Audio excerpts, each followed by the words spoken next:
Hey everybody, welcome back to the channel. We are back with another episode of Daily Palantir, and on today's episode, we are going to be focusing on Palantir CTO SHYAM SANKAR's latest keynote that he gave today at the Reindustrialize event. Now, I had the honor and privilege about a month ago to be able to speak and meet with SHYAM SANKAR. We did an interview on my channel. I'll link that in the description for those that haven't seen it.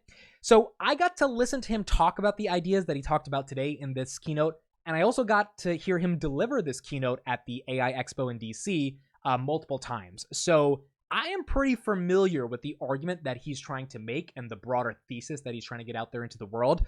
So this is going to be fun to break down. Now, he also released an article alongside this keynote on the American Affairs Journal. We're not going to read through the entire article, but we're going to go through some of the main points of that article. I think SHYAM is making a very important argument. And that important argument is not just philosophical, even though there is a ton of philosophy embedded in it. That argument, I think, is going to yield business results. There's a certain type of customer I believe SHYAM is speaking to every time he gives this keynote. And the more customers, potential customers that hear this keynote, I think the more of them will want to buy Palantir software. Let's get into it. Okay, so we're going to start off by listening to the last minute of his keynote today.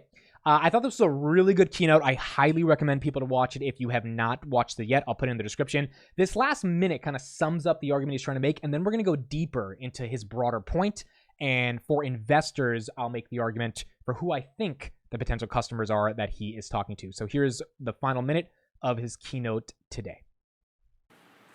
And so we have lined up our whole company behind empowering you, the builders of America. We're kicking off our industry AI with build camps that we did earlier this morning that we're bringing to all of you to go so much faster.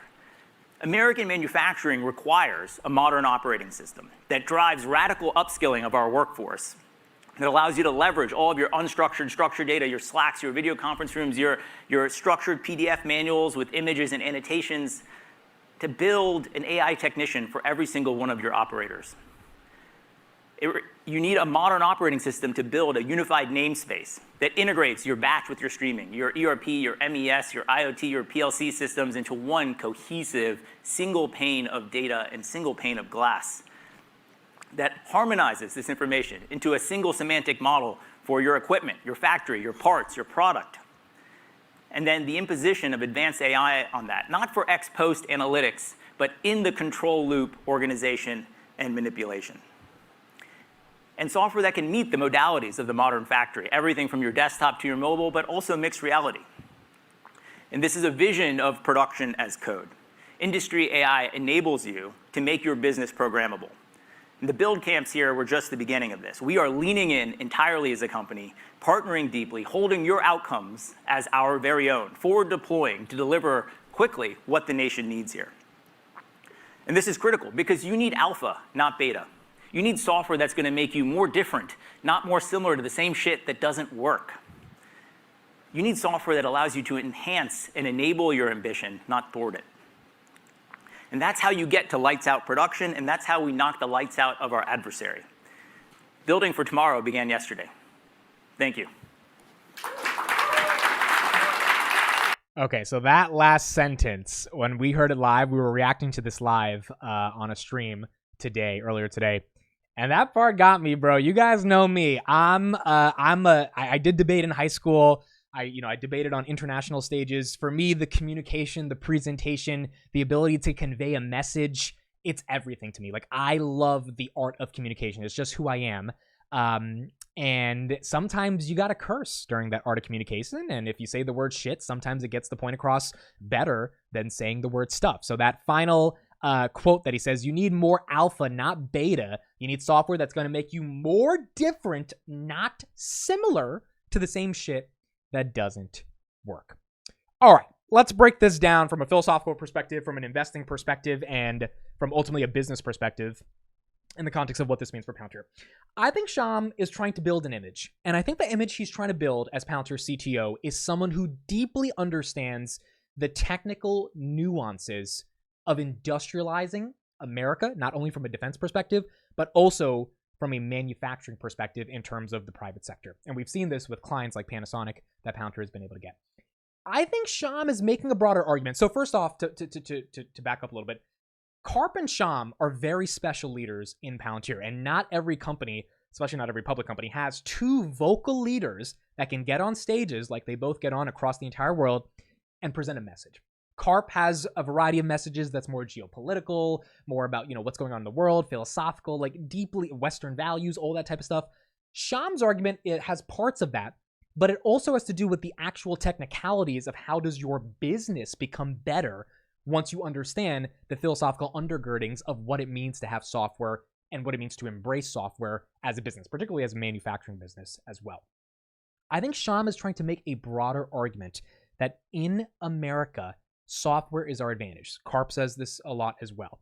And if software is our advantage, then we need to fundamentally understand that, and we need to be transparent and not forget about the historical significance of why software is the moat for America, why it's so important, and what it means for Industry 2.0 as we get into the next era, which is going to be AI-operated factories and centers and manufacturing that allows software to actually power your business. When Palantir won the Titan contract back in February of 2024, and that was a $189 million contract. Again, Raytheon was supposed to win that contract. Raytheon is a legacy prime hardware contractor.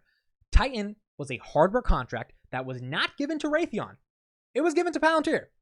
And the reason it was given to Palantir is because the DoD finally realized, wait a second, we cannot keep giving these very sophisticated and nuanced technological pieces of software, even if there are hardware components associated with the contract. If the software is what builds the hardware moat of the contract, meaning you need the software for the hardware to make any sense, we can't keep giving that to Lockheed and Raytheon and some of these other legacy companies that just don't have the software moat. They just don't have the juice. Palantir has the juice, and it's time that people need to start drinking the juice, which is why Palantir got that contract. So there's two larger points that I think SHYAM was making in the broad thesis in that keynote and in the article he put out today. Number one, we need to reinvigorate and revitalize our defense industrial base, which means, quite frankly, we need to build more shit. SHYAM talks about in that article and in the keynote how the transistors were created in the United States because the United States embraced and gave people the freedom, the sort of like the acceptance that you can build things in the United States. You will have the freedom to own the rights to your property, right? You will actually have ownership over the things that you create, and you will have the freedom to actually build big enterprises because the United States government will not stop you from building a massive company all across the world. That's not necessarily the case. The first argument I think SHYAM's making is that if we want to reinvigorate and revitalize that defense industrial base, we have to give people the freedom to feel as if they can make the next big thing, which is why he goes on to say that India and China are not coming out with the cutting breakthrough innovations like a GPU. That happens through NVIDIA, an American company, because America uniquely provides the framework and the environment for NVIDIA to do something like that, for NVIDIA to come up with cutting edge technology. That needs to be embraced. And if that's not embraced, that is the downfall of not only America, but broader Western society. And America uniquely is a place that allows that to happen. And the evidence is clear. I mean, every big tech company in the world, for the majority, come from the United States. Now, the second argument I believe SHYAM is making is that software that is highly differentiated, not the same stuff as before, or the same shit as before, is what makes a company that's not operating at the highest of levels start to operate at the highest of levels. It's why Palantir has a contract with Panasonic Energy of North America to build out smart factories, not only in Sparks, Nevada, but potentially, if that goes well, in 2025 in Wichita, Kansas. The smartest companies in the world know that their old methods will not work and they need an edge. And SHYAM's argument is that if you have, as he quotes, an AI technician within your organization connected to the ontological operating system that is Palantir, Foundry for your enterprise, you actually have the ability to be a modern enterprise and adapt to the needs that technology creates for the random things that may happen, like a supply chain that gets flipped up overnight because Russia invades Ukraine, for your business. And how does he materialize this? So he goes through a couple of points. Number one, he said America's World War II production strength was how the U.S. dominated. They created mass production of different things, guns, weapons, aircrafts, for example. And this required logistics. This required technology. This revitalized the broader defense and manufacturing industry in the United States. He believes that historical success is now a source of pride and inspiration. He then says the current production challenges in America face a crisis of manufacturing productivity and capacity, especially compared to China's vast industrial base. The majority of the world still imports from China. So the US struggles to produce essential items in a sufficient quantity, impacting national security and economic stability. If we can't make enough of what we need, that is undoubtedly a national security threat. So then his solution is software-defined production. The argument here is that modern industrial processes can be enhanced by integrating software to manage and streamline production, which is what we saw in that final clip. Palantir's success with a variety of companies, one of those being Airbus and the creation of the enterprise software platform called Skywise, and other companies shows, like HHI in South Korea, basically making Skywise for shipyards, shows the potential for software to significantly improve efficiency and output in manufacturing. This requires strong leadership and commitment to the idea. Again, I believe SHYAM's trying to put out this idea into the world that we need to have a new type of industrial policy, and we need to be invigorated and excited about that industrial policy by embracing software. So the lesson from global competitors like China and South Korea is that they're aggressively upgrading their manufacturing capabilities through digitization and automation. Palantir believes, SHYAM and CARP, quite frankly, that America can learn from these models, and in order to be successful in the 21st century, especially in the AI-driven century, they have to adopt similar strategies to reclaim the industrial dominance. It is no question that America's industrial dominance has definitely flatlined. Now, our software dominance, which is the moat that SHYAM and CARP keep saying is the reason why we're going to win. CARP from the defense side saying, hey, we need to spend more money on software so that we can beat China and Russia. And SHYAM from the sort of industrial production side saying, hey, if we spend more money on software, we can revitalize not only commercial businesses, but also the public sector by being able to actually build shit in the United States. We're not building as much shit as we did in the 1950s. China, South Korea, other countries are. If we were able to start revitalizing the production sector and the manufacturing sector of the United States, because software, which is the part of the United States that is undoubtedly the moat of our country, if that was actually embedded within enterprises across the entire country and then eventually across the entire world, that is a sustainable advantage that just can't be denied. What's a tangible example of this? Tesla and TSM. So first, let's talk about TSM. TSM in Taiwan is one of the most important companies on the planet. And the reason they're the most important company on the planet is because they have created a manufacturing process to be able to build those chips inside of Taiwan. And they have trained the Taiwanese worker to be able to build it in such a sophisticated way that even if you had all the other resources that TSM has, you would not be able to replicate what they've done.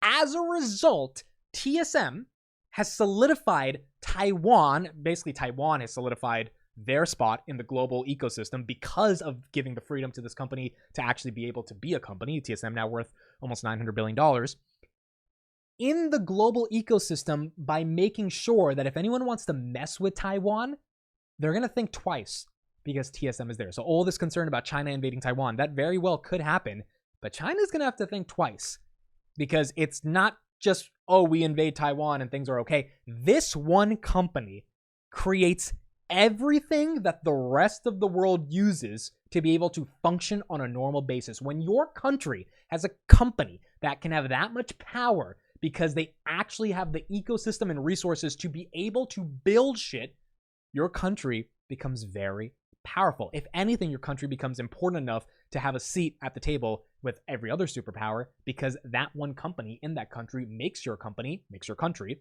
untouchable.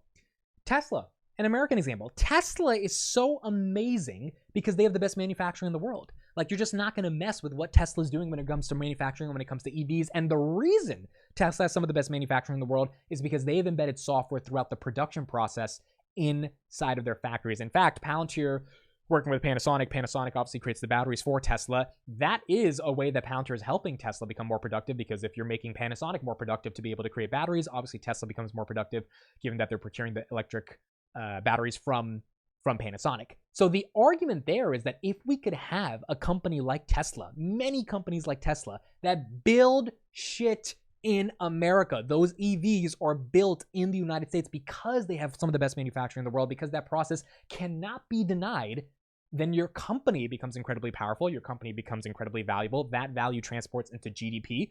That value of GDP towards the United States makes the United States very freaking valuable. And so far, the software companies have been able to do that. SHYAM's argument is that it's time for the manufacturing sector of the United States to get back to what they were doing back in the 1950s. I mean, take a listen to this stat right here. Tesla's input cost per vehicle, the amount the company spends on components like metal, glass, battery packs, wheels, and tires, averages under $30,000 a vehicle, a new analysis from Bank of America found.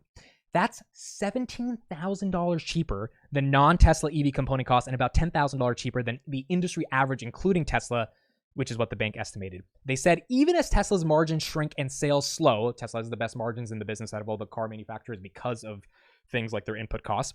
The lower input costs keep Musk ahead of his legacy competition. Companies like Ford and GM are relying heavily on their gas-powered profits to fund their electric futures. Neither company has turned a profit on its EVs. Why is Tesla able to do that? Because they have software-defined production. So I think SHYAM is talking about software-defined production. Now, what does that mean for Palantir and for investors? Well, that means that Palantir is providing the software to define that production. And I think the reason SHYAM is spearheading this message is because he believes there's thousands of companies in the United States alone that are manufacturing that have no software that empowers and defines their production. What if Palantir could offer Foundry and AIP and become a true partner, not just give them the software tomorrow and, go on their merry way? But the reason we got the Tampa deal, the reason we extended our Eaton partnership is because we become partners with organizations and we give them the best software in the world. Thousands of companies in the United States could use Palantir's software for manufacturing to give them not only the competitive edge, this is the way Panasonic is using Palantir, but also give them a modern operating system. I know we use that word a lot of times, but what does it mean? It means they have an understanding of their business. They can actually understand what their business is, how their business operates, and most importantly, navigate the complexities and nuances and challenges of building a manufacturing business, just like companies were able to do in the 1950s, 60s, and 70s as we were revitalizing our defense industrial base. There is no reason that can't happen again in this era, especially an era embedded and powered by AI, if software was the moat, not only of a software company, but also of a manufacturing company. And I believe Tesla is the best example of that, which is why SHYAM talks about Tesla so much and why they are the embodiment of software-defined production. For investors in Palantir, that means you want to see Palantir get more manufacturing contracts and you want to see them be able to convert a lot of the skeptics that have manufacturing companies that don't think they need software or think that software is just a luxury to recognize, no, software is not just a luxury, it's a necessity. And Palantir software in particular is what's going to give you competitive edge because that's just going to be more growth for Palantir. All right, that's it for me. Thank you, everybody, for listening and watching. DailyPalantir.substack.com. If you have not subscribed to my newsletter, if you got to the end of this, please make sure to subscribe. I put out a newsletter every single day, and it's free. You get a free email every single day at around 10, 11 p.m. Eastern Standard Time. Hope you guys enjoyed. Twitter's in the description as well, where I talk more about what's going on with Palantir, and the Palantir SHYAM SANKAR interview in the description, and his keynote as well in the description. Let me know what you guys thought. Thank you for watching. I'll see you on the next one.